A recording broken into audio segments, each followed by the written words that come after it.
Shalom semuanya. Shalom. Sekali lagi dengan lebih sukacita, dengan lebih semangat katakan shalom. Haleluya.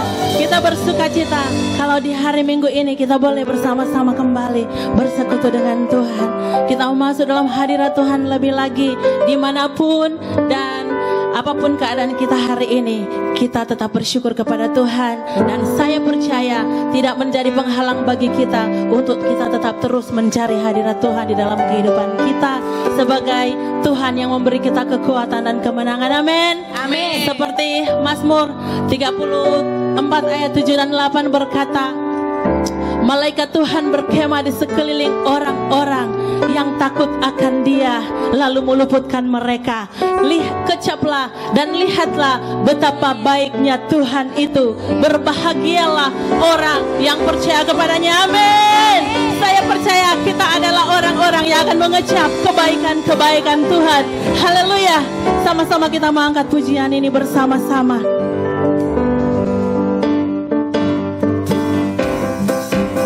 Penuh sukacita kita mau bernyanyi bersama-sama bagi Tuhan kita. Betapa baiknya Engkau Tuhan, kasih-Mu tiada berkesudahan. Betapa mulia nama-Mu Yesus, jiwaku diselamatkan. Katakan, betapa baiknya Engkau Tuhan, kasih-Mu tiada berkesudahan. Betapa mulia nama-Mu Yesus, jiwaku diselamatkan. lambaikan tanganmu tinggi. Hosana ku memuji Tuhan, Hosana ku tinggikan Yesus. Hosana, Hosana, Hosana. Haleluya. Terus nyanyikan kebaikan Tuhan. Betapa baiknya Engkau Tuhan, kasih-Mu tiada berkesudahan. Betapa mulia nama-Mu Yesus, jiwaku diselamatkan. Hosana, Hosana ku memuji Tuhan, Hosana ku tinggikan Yesus. Hosana, Hosana, Hosana. Tinggi Hosana. Hosana ku memuji Tuhan, Hosana ku tinggikan Yesus. Hosana, Hosana, Hosana. Lebih lagi. Hosana ku memuji Tuhan, Hosana ku tinggikan Yesus. Hosana, Hosana, Hosana, Hosana. Lagi katakan, Hosana.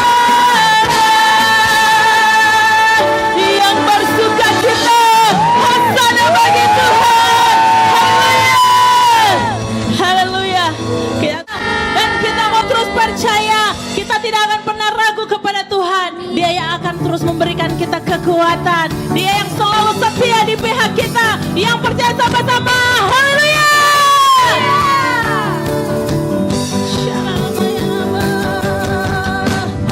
Haleluya. Kami mau terus memuji-Mu Tuhan.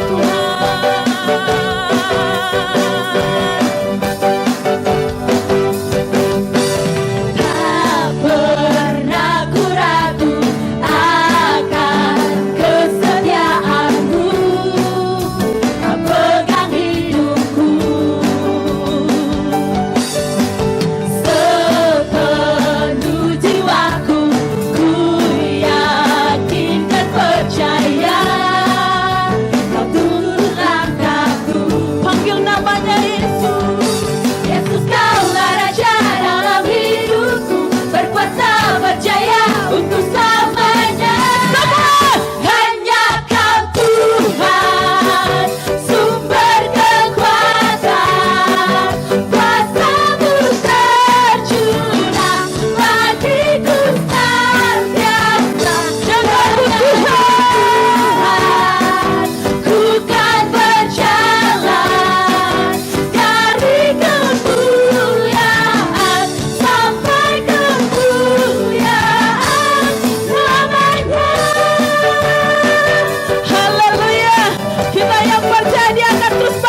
baik. Kami mau masuk dalam hadirat-Mu lebih lagi Tuhan. Bawa kami naik ke gunung kudus-Mu Tuhan. Bawa kami menikmati Engkau lebih lagi. Saudara rasakan kebaikan Tuhan. Saudara nikmati kasih-Nya. Dalam keadaan-keadaan seperti ini, kuasa Tuhan akan bekerja lebih dahsyat dan lebih luar biasa lagi di dalam kita. Ya Rabasyara labayara rabayara labayara labasyara.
Di hadapan Tuhan, nyatakan kebaikan-Nya bagi kita, katakan Yesus, Kau sungguh baik. Kau baik bagi kami Yesus, nama-Mu indah.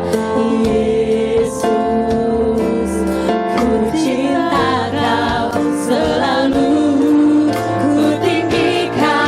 Ku agungkan selamanya.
Biarlah segenap bumi, biarlah segenap jiwa mengagungkan Tuhan Allah kita, Yesus Kristus namanya. Hosana bagi Dia. Haleluya. Menyanyi Hosana hanya bagi-Mu Tuhan. bagi Rajaku yang duduk di tahta. Aku muliakan dan Tuhankan, Kau layak disembah. Nyanyi, ku nyanyi Hosana. Menyanyi Hosana Hanya bagi Engkau Yesus. bagi Rajaku yang duduk di tahta. Aku muliakan dan Tuhankan, Kau layak disembah. Lebih lagi, agungkan Yesus. Menyanyi Hosana bagi Rajaku yang duduk di tahta. Kami muliakan Engkau Tuhan. Dan Tuhankan, Kau layak disembah. Kau layak disembah. Hanya Engkau yang layak. Layak disembah.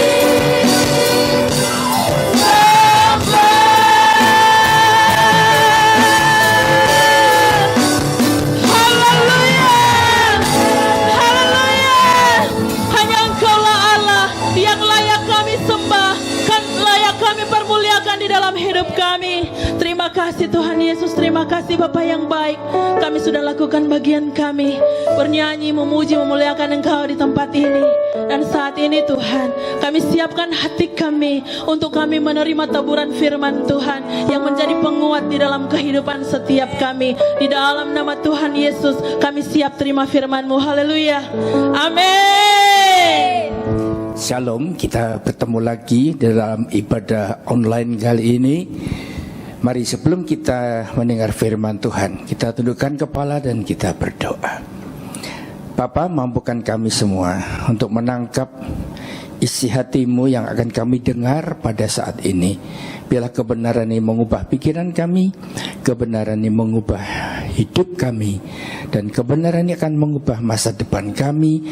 Terjadi di dalam nama Yesus Kristus melalui kuasa daripada Roh-Mu yang kudus. Kami mau sambut semua berkat ini di dalam nama Yesus Kristus Tuhan. Shalom saudara, baik yang di Hong Kong maupun di belahan dunia dimanapun Anda berada. Tanpa disadari kita sampai kepada topik yang berikutnya, yaitu dosa yang berujung maut bagian yang ketiga. Yang saya janjikan pada minggu yang lalu, tentunya hal ini akan mengundang pertanyaan. Kalau begitu, ada dosa yang tidak mendatangkan maut, ada juga dosa yang mendatangkan maut. Mari kita simak. Saya tahu hari ini berupa pelajaran yang agak cukup dalam, perlu diperhatikan dan disimak dengan baik-baik. Satu hari pada waktu kita membacakan ayat ini, Injil Matius pasal yang ke-12 ayat yang ke-31, firman Tuhan itu berkata begini: segala dosa dan hujat manusia akan diampuni, tetapi hujat terhadap Roh Kudus tidak akan diampuni. Apabila seseorang mengucapkan sesuatu menentang anak manusia, huruf besar berarti Tuhan Yesus, ia akan diampuni. Tetapi jika ia menentang Roh Kudus, ia tidak akan diampuni, di dunia ini tidak, dan di dunia yang akan akan datang pun tidak. Wow, pernah terpikir tentang perkara ini? Mari, saya rindu untuk kita simak dengan baik-baik supaya tidak ada satupun yang tercacar dan berkat itu diterima dengan sempurna. Hari-hari ini kita hidup di dalam satu dunia yang baru di mana kita lebih banyak mengandalkan internet dengan seluruh sarana yang bisa dipakai melalui sosial media yang mana tersedia bagi semua orang yang ada di muka bumi ini. Melalui topik ini, menghujat Roh Kudus tidak akan diampuni di dunia ini tidak, dan di dunia yang akan datang pun tidak. Tentunya hal ini tidak akan sekaligus atau mendadak seseorang itu akan bisa melakukan demikian. Saya coba uraikan, saya coba bagikan. Hal ini dimulai dengan kehidupan manusia. Manusia itu melihat begitu mudahnya dengan fasilitas internet dan sosial media yang ada, maka banyak yang bikin rekaman sendiri, diupload di YouTube, diviralkan, dan dalam waktu singkat menjadi terkenal hanya oleh karena statement pernyataan-pernyataan yang mungkin sedang ngetop pada hari-hari itu. Tetapi firman Tuhan katakan begini, Yakobus 1 ayat 19, hai saudara-saudara yang kukasihi, ingatlah akan hal ini. Setiap orang hendaklah cepat untuk mendengar, tetapi lambat untuk berkata-kata, dan juga lambat untuk marah. Sebab amarah manusia tidak mengerjakan kebenaran di hadapan Allah. Mari kita lihat perkara itu. Begitu banyaknya akun YouTube yang mana berisi akan pernyataan demi pernyataan. Satu orang bikin statement, yang lainnya langsung menyambutnya, mengomentarinya, dan tanpa disadari mulai terlibat satu dialog yang kadang-kadang tidak membawa kepada satu perkara yang sehat. Tetapi hal itu terjadi oleh karena apa? Oleh karena Roma 2 ayat yang pertama. Karena itu hai manusia, siapapun juga engkau yang menghakimi orang lain, engkau sendiri tidak bebas dari salah, sebab dalam menghakimi orang lain engkau menghakimi dirimu sendiri. Karena engkau yang menghakimi orang lain melakukan hal-hal yang sama. Kalau kita bertanya pada diri kita sendiri, kita menghakimi orang lain, kita mengomentari orang lain, tapi pada waktunya malah tanpa disadari kita ternyata juga melakukan hal yang sama. Firman Tuhan katakan pada Roma 2 ayat yang ketiga, dan engkau hai manusia, engkau yang menghakimi mereka yang berbuat demikian, sedangkan engkau sendiri melakukannya juga. Adakah engkau sangka bahwa engkau akan luput dari hukuman Allah? Kita semua tahu bahwa kita semua punya hakim. Hakim di atas segala hakim, yaitu Tuhan kita Yesus Kristus, anak domba Allah itu. Jelas kalau kita mulai menghakimi akan orang lain, kita akan dihakimi oleh Allah kita. Kita mau luput? Tetapi ada hal yang perlu untuk kita ketahui. Apakah itu selalu mendatangkan maut? Itu masih kembali kepada Allah, hakim yang adil, yang akan menghakimi setiap kita akan segala perbuatan yang kita lakukan. Hari ini saya ingin bagikan satu hal yang perlu untuk kita renungkan. Ada satu kata, yaitu menilai. ini bukan menghakimi saudara, tapi menilai. Kata menilai ini biasanya disertai dengan pengenalan, dengan informasi yang cukup. Dan tentunya waktu menilai punya tujuan yang baik. Endingnya pasti akan memberikan jalan keluar. Jadi ada 3 hal ini yang harus ada pada waktu seseorang itu melakukan penilaian, yaitu bahwa dia memiliki informasi pengenalan yang cukup, punya tujuan yang baik, dan memberikan solusi. Sehingga pada waktu pegangan ini menjadi faktor di dalam seseorang itu menilai, kita akan bisa menemukan itu ada hubungan antara orang yang menilai dengan yang dinilai. Misal orang tua kepada anak.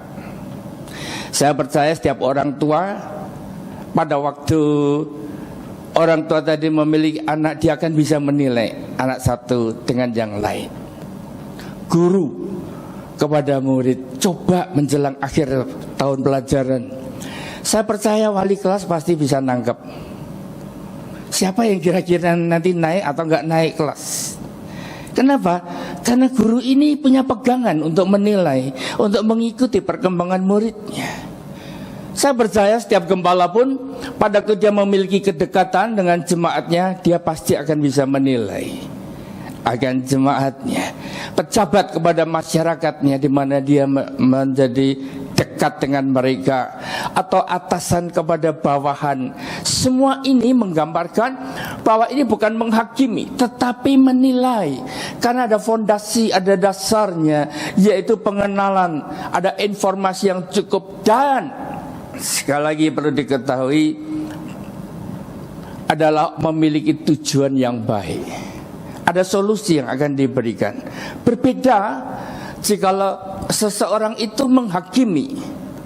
Pada waktu menghakimi, di situ kita temukan ada orang-orang yang sebetulnya tidak memiliki informasi, tidak memiliki pengenalan, bahkan sok tahu. Ya, kata sok tahu, merasa diri bahwa dia menguasai segalanya, bahkan tanpa klarifikasi, tanpa mendapatkan penjelasan yang lengkap, maka dia mulai mengkritik tanpa jalan keluar. Hal demikian, saya berani berkata inilah yang namanya menghakimi, karena nggak punya fondasi. Lebih berbahaya kalau ada sakit hati di dalamnya. Wah, kalau sudah hatinya sakit, maka dalam setiap perkataan itu pasti akan terkandung apa yang ada dalam hatinya. Saudara yang kasih dalam Tuhan Yesus Kristus, firman Tuhan kembali, adakah engkau sangka bahwa engkau akan luput dari hukuman Allah? Ini hal yang perlu untuk kita renungkan. Ayo, di dalam kehidupan kita yang bebas dalam berdemokrasi yang baik, kadang-kadang tanpa disadari kita kebablasan, saudara. Sok tahu dan suka mengomentari, bahkan memberikan kritik-kritik tanpa jalan keluar. Kita perlu untuk menguasai lidah ini, sehingga dari lidah kita tidak keluar kutuk, tapi yang keluar adalah berkat. Pada waktu kita mulai bergerak tentang kata menghujat tadi, saudara, kata menghujat, ya, sesungguhnya itu merupakan hal yang bisa terjadi dalam kehidupan termasuk orang percaya. Jangan bingung, saudara. Menghujat Roh Kudus, tapi dia percaya Yesus. Bisa. Di dalam menghujat Roh Kudus, dia percaya kepada Allah Bapa. Bisa. Ini merupakan hal yang perlu untuk kita pahami, bahwa sesungguhnya pada waktu kita mulai memutarbalikkan satu fakta, istilah sekarang yang dikenal dengan keren adalah hoax, saudara, itu berbahaya. Karena pada waktu saya mempelajari kata hujat, menghujat itu bahasa Inggrisnya slander, yaitu mengumpat itu memfitnah. Markus 3 ayat 28. Markus 3 ayat 28. Aku berkata kepadamu, sesungguhnya semua dosa dan hujat anak manusia akan diampuni. Ya, semua hujat yang mereka ucapkan. Ayat yang ke-29. Tetapi apabila seorang menghujat Roh Kudus, perhatikan di sini, apabila seorang menghujat Roh Kudus, ia tidak mendapat ampun selama-lamanya, melainkan bersalah karena berbuat dosa kekal. Ternak sejenak,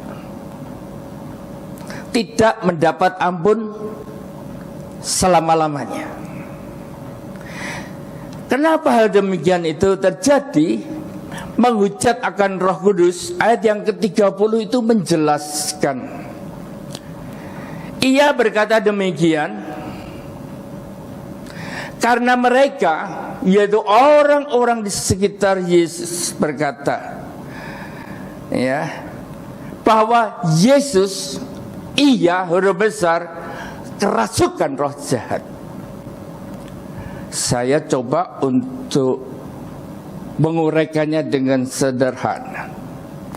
Pada waktu itu banyak imam-imam, ahli Farisi, ahli Taurat, dan pada waktu mereka melihat apa yang dikerjakan oleh Yesus, di mana Yesus melakukan banyak perkara untuk membuat orang-orang itu bertobat, orang-orang itu kembali untuk masuk dalam kerajaan Allah, di mana mereka mulai mengenal akan Allah yang hidup. Tetapi pada waktu Yesus melakukan semua itu, orang-orang itu berkata bahwa ia, yaitu Yesus, kerasukan roh jahat. Saya bikin kalimat pendek. Pekerjaan Tuhan, pekerjaan Roh Kudus, dibilang itu pekerjaan setan. Kalau hal ini terjadi dalam kehidupan orang-orang yang ada pada saat ini, orang-orang itu mengerti bahwa ada kekuasaan bekerja dalam kehidupan orang percaya, bergerak di dalam menjangkau jiwa, bergerak di dalam memperlebar kerajaan Allah, bergerak dalam menyatakan kasih dan kuasa Allah. Dan kemudian di dalam pelaksanaan tugas ini, kemudian ada orang yang lain berkata bahwa orang ini kerasukan setan, padahal dia melakukan apa yang Tuhan Yesus perintahkan, yang Roh Kudus ingin untuk dikerjakan. Maka tanpa disadari orang-orang ini, yang sebetulnya ngerti itu adalah pekerjaan Allah, sebetulnya mengerti itu adalah dampak daripada pekerjaan Roh Kudus, tapi tetap mengatakan itu roh jahat. Maka orang-orang seperti inilah yang saya bisa katakan dia sedang menghujat Roh Kudus, dan dia tidak mendapat ampun selama-lamanya. Apakah orang begitu cepatnya untuk bisa demikian? Enggak, saudara. Ini makan waktu. Ini ada proses untuk sampai seseorang itu melangkah dan bergerak sampai kepada menghujat akan Roh Kudus. Perhatikan.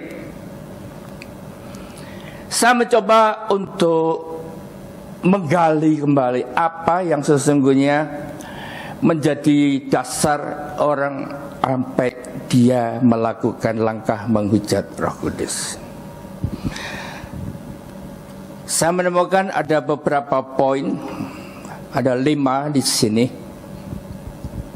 Yang pertama, yaitu penolakan terus-menerus dan dengan sengaja terhadap kesaksian Roh Kudus mengenai Yesus Kristus untuk menginsafkan manusia akan dosa. Kita melihat bagaimana Roh Allah itu tinggal diam di dalam diri orang percaya. Roh Allah itulah yang mempunyai kuasa. Roh Allah itulah yang bekerja melalui kehidupan orang-orang percaya. Dia yang membuat tanda heran dan mukjizat. Dan pada waktu itu dikerjakan oleh orang-orang untuk menyatakan bahwa Yesus adalah Tuhan, Juru Selamat manusia, melalui pekerjaan daripada Roh Kudus yang ada di dalam dirinya. Maka keadaan seperti ini saya yakin nggak semua orang percaya bisa. Kenapa? Walaupun sama-sama orang percaya, sampai sejauh mana imannya untuk bekerja bersama dengan Roh Kudus. Yang menyembuhkan itu bukan manusia, bukan hamba Tuhan, tetapi yang menyembuhkan adalah Roh Allah itu sendiri, yang membuat orang bertobat, berbalik kepada Yesus, berbalik kepada kebenaran. Itu bukan kepandaian manusia untuk berbicara, untuk berkomunikasi, bukan. Tapi oleh karena Roh Kudus mendahului bekerja, yang membuat orang itu mau mengaku Yesus adalah Tuhan. Tapi siapa yang dipakai? Orang percaya. Nah, saudara kan kasih dalam Tuhan Yesus Kristus. Pada waktu peristiwa ini terjadi, saya cuma kembali membayangkan apa yang kira-kira dialami oleh orang-orang Farisi dan ahli-ahli Taurat itu. Saya percaya di dalam pengenalan mereka akan Taurat, bisa jadi mereka belum pernah melihat orang buta melihat orang yang mana memungut cukai bertobat dan berbalik. Mereka belum pernah melihat orang lumpuh berjalan. Apalagi mereka belum pernah melakukan yang mati dihidupkan seperti Lazarus. Saya percaya pada saat mereka tidak bisa atau tidak pernah melakukan hal demikian, sementara Allah memakai yang namanya Yesus, Putra yang tunggal, dan bekerja di bumi ini, kita menemukan mereka berkata bahwa Yesus kerasukan roh jahat. Inilah yang namanya menghujat. Saya percaya pada saat kita bergerak, kita menjadi murid-muridnya, kita nanti dipercaya Tuhan untuk melakukan perkara-perkara yang pernah Yesus lakukan, bahkan bisa lebih besar daripada apa yang pernah dikerjakan oleh Tuhan kita Yesus Kristus. Kita akan bisa menemukan tantangan demi tantangan. Jadi masalah, saudara, kita berjalan terus, karena itu adalah awal.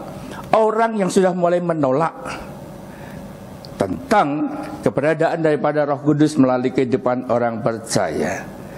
Yang kedua, pada waktu mereka mulai mendukakan akan Roh Kudus, Efesus 3:40, di mana pada waktu mereka mendukakan Roh Kudus, apa yang terjadi? Di dalam dirinya ada kepahitan, ada kegeraman, ada kemarahan, ada pertikaian, ada fitnah di situ.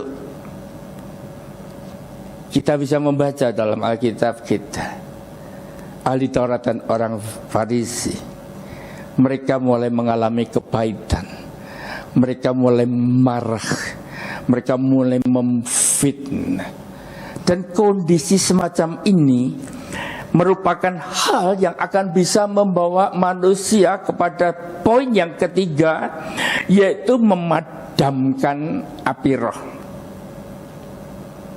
Dimulai dengan menolak terus-menerus pekerjaan Roh Kudus, kemudian mulai mendukakan akan Roh Kudus, yang ketiga mulai memadamkan, yaitu dalam 1 Tesalonika 5:19, nggak ada ucapan syukur. Mau bersyukur gak bisa, apalagi mau bersaksi tentang kebaikan Tuhan. Dan pada akhirnya yang keempat, maka mereka mulai mengeraskan hati mereka. Mereka mulai menentang yang namanya Roh Kudus. Kisah Para Rasul pasal 7 ayat yang ke-51. Mereka mulai menentang akan pekerjaan Roh Kudus.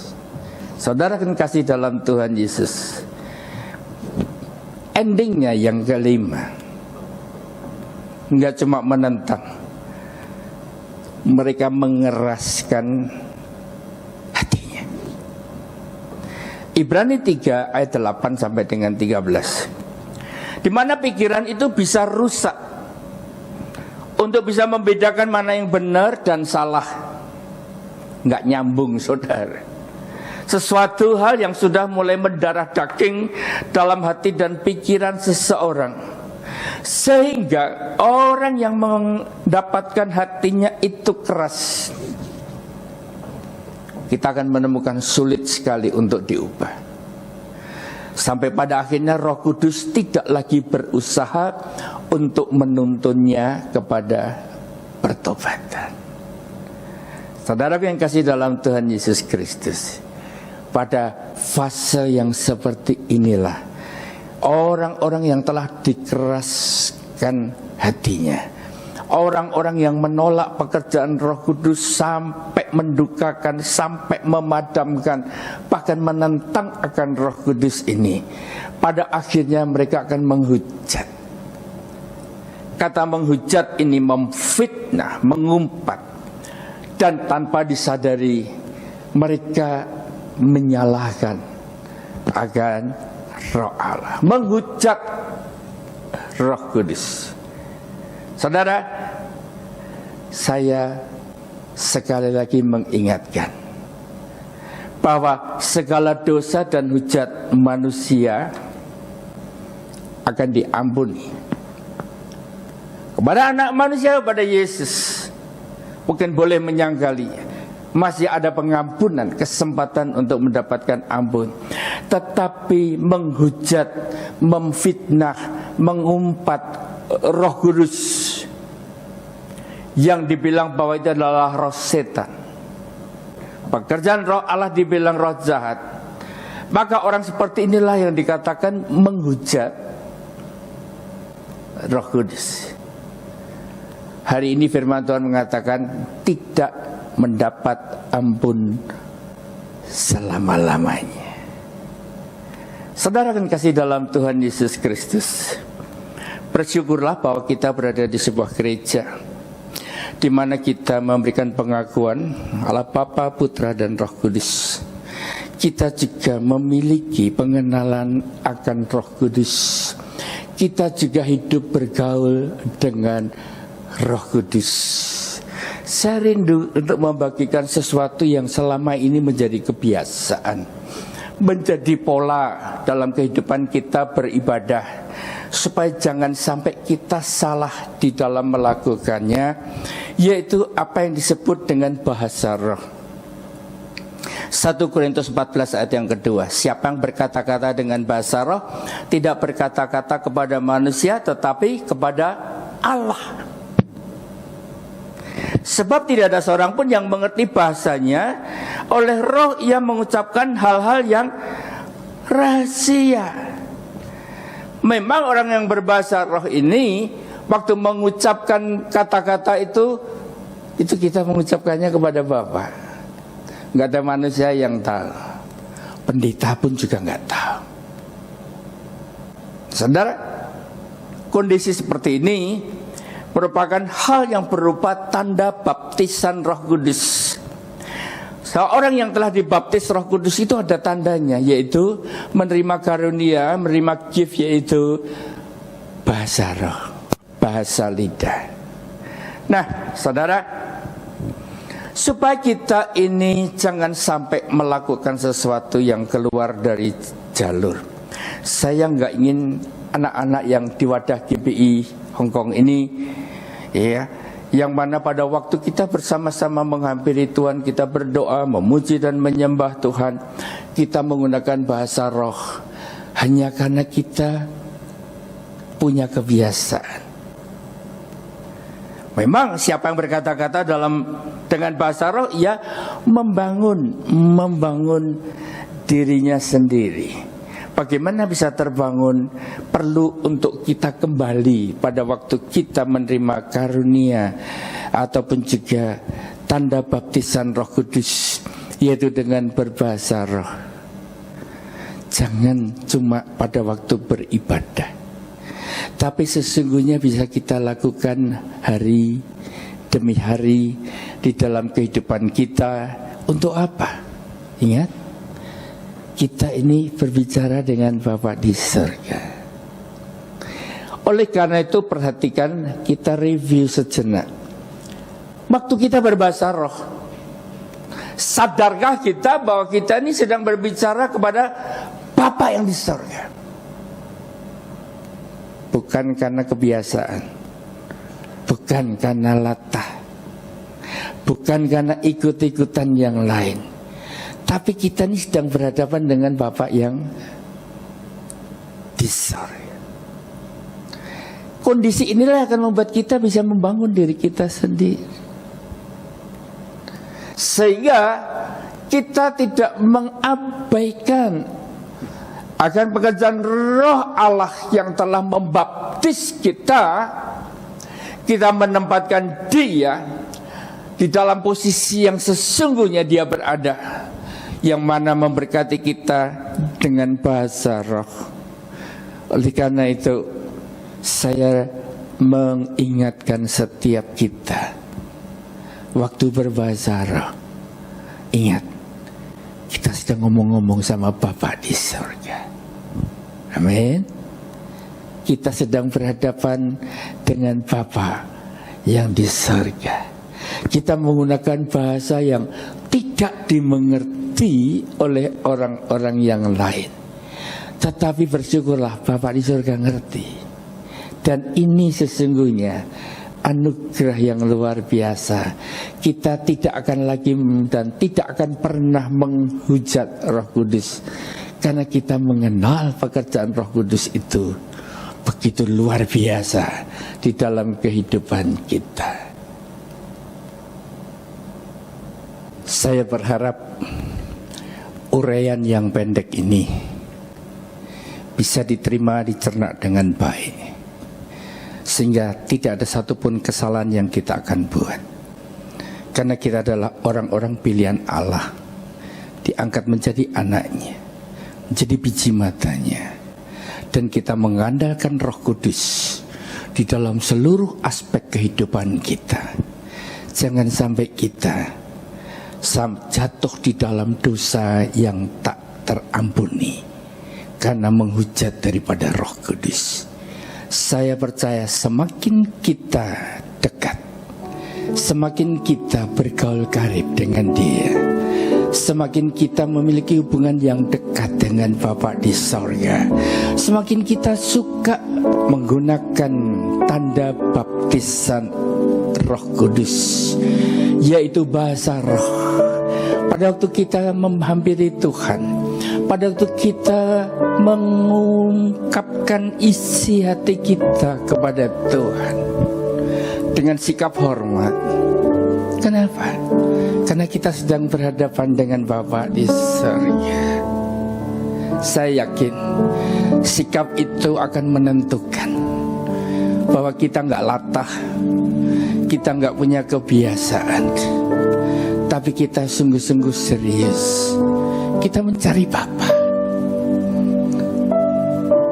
kita mau mengandalkan Dia melalui kuasa Roh Kudus, supaya kita ini bisa dibangkitkan dari segala situasi yang hari-hari ini sedang menekan kita. Saya tahu seluruh dunia sedang mengalami yang sama. Kelihatannya fisik kita tersandera di rumah. Kita nggak boleh pergi, kita nggak boleh kemana-mana, kita harus stay at home. Tapi sadarkah kita bahwa jiwa kita pun sedang tersandera, sehingga timbul mungkin keluhan, omelan, hal-hal yang tidak menyenangkan, yang akan mengganggu diri kita hari lepas hari. Bahkan roh kita pun juga akan mengalami dampak daripada situasi yang berminggu-minggu, berbulan-bulan kita alami di dalam kehidupan kita masing-masing. Belum efek bagi saudara yang bekerja mungkin mulai terganggu, tidak hanya pekerjaan, tempat saudara bekerja pun juga mulai terganggu. Mungkin majikanmu kalau yang di Hong Kong ini mengalami kondisi yang gak disukai, sikapnya jadi berubah. Mungkin perusahaan di tempat engkau berada sedang mengalami goncangan yang berimbas kepada penghasilanmu. Mungkin bisnismu juga terganggu, yang mana mempengaruhi akan omset daripada usaha yang engkau lakukan. Kita nggak akan pernah bisa melarikan diri dengan mencari penghiburan dari dunia, karena dunia sedang tidak bersahabat dengan kita. Hanya ada satu jalan, kita hampiri Bapa kita dan kita tetap berkata, walaupun mungkin mulut dengan hati ini belum bisa menyatu, tapi biarlah apa yang kita pujikan ini membuat kembali roh kita bergairah. Mari kita hampiri Dia. Bapa, Engkau sungguh baik. Bapa, Engkau baik. Bapa, Engkau baik. Kau selalu baik kepadaku. Bapa, ku cinta Kau. Angkat hatimu, angkat suaramu, katakan, Bapa, Engkau baik. Bapa, Engkau baik. Kau selalu baik kepadaku. Bapa, ku cinta Kau. Aku memujimu, aku menyembahmu, ku nyanyi haleluya.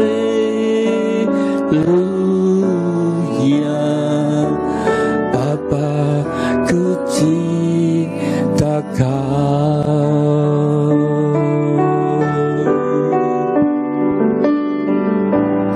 Bapa, Engkau baik. Bapa, Engkau baik. Kau selalu baik kepadaku. Bapa, ku cinta Kau. Aku memujimu, aku memujimu, aku menyembahmu, ku nyanyi haleluya.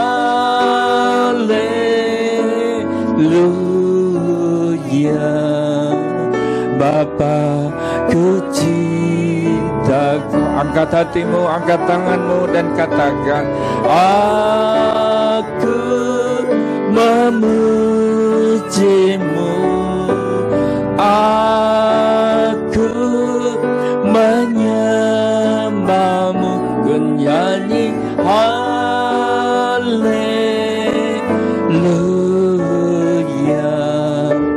Bapa, ku cinta Kau. Sementara musik dengan lembut teruskan pujian ini. Mari saudara yang sudah mendapatkan tanda baptisan Roh Kudus, kita pakai itu dengan perlahan, hampiri Bapak kita untuk membangkitkan akan keberadaan diri kita masing-masing. di dalam menghadapi situasi, masalah, persoalan, dan tantangan yang sedang terjadi pada hari-hari ini.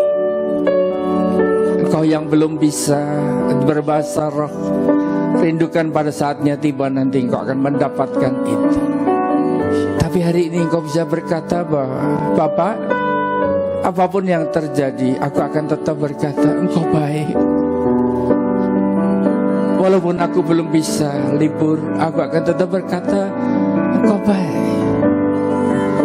Walaupun kondisi yang aku alami saat ini sedang menghimpit menekan tubuh, jiwa, dan rohku, tetaplah berkata, Bapa, engkau baik.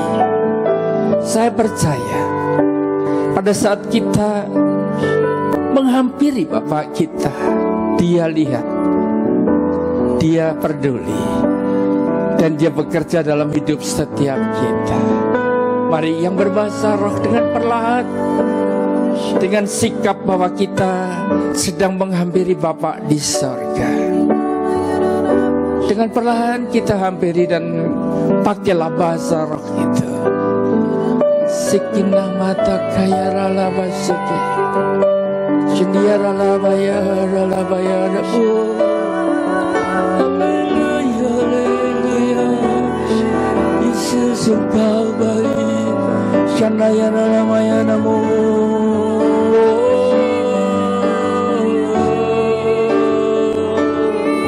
Haleluya, Sanarala basu.